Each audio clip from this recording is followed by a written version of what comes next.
భారతదేశంలో ఇంత విచ్చలవిడిగా ఉగ్రవాదం పెరిగిపోవడానికి, దాదాగిరితో వ్యవహరించడానికి, మతాన్ని అడ్డుపెట్టుకొని విపరీతమైనటువంటి పనులు చేయడానికి ప్రధాన కారణము రాజకీయ అండదండలే.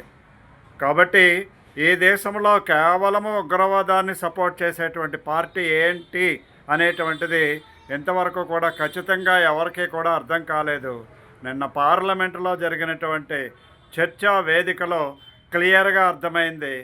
ఆ ప్రతిపక్ష నాయకుడు నోట మాట రాలేదు.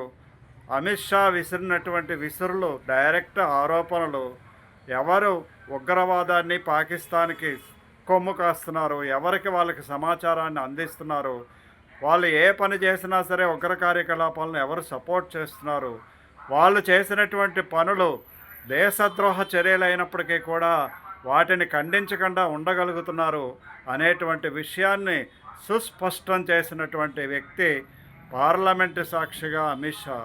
కాబట్టి తప్పనిసరిగా ఇప్పటికైనా సరే ఎవరైతే కాంగ్రెస్ పార్టీలో పనిచేస్తున్నారో, ఎవరైతే కాంగ్రెస్ ముఖ్యమంత్రులుగా కొనసాగుతున్నారో బుద్ధి తెచ్చుకొని ఈ వితండవాదాన్ని మానేసి టెర్రరిస్టులు, ఉగ్రవాదులు, నక్సలైట్లు, రౌడీయిజాన్ని, గూండాయిజాన్ని ప్రోత్సహించడం మానేసి అటువంటి నాయకత్వంలో పనిచేస్తున్నందుకు మీరు బుద్ధి తెచ్చుకొని బయటకు రావాలని చెప్పి సిటిజన్స్ ఫోరం ఇప్పటికీ డైరెక్ట్గా వాళ్ళందరికీ కూడా విజ్ఞప్తి చేస్తున్నది. ఈ దక్షిణాది, ఉత్తరాది ఇటువంటి విభేదాలు క్రియేట్ చేయడానికి ప్రయత్నించేటువంటి దౌల్బాజీలు ఎవరైతే ఉన్నారో డిఎంకే పార్టీతో కలిపి తెలంగాణలో ఉండేటువంటి కాంగ్రెస్ పార్టీ ఎప్పుడైతే కలిపిందో అప్పటి నుంచి కూడా ప్రతి ఒక్కరూ కూడా కాంగ్రెస్ పార్టీని కూడా తరిమి కొట్టాల్సినటువంటి పరిస్థితి ఏర్పడింది.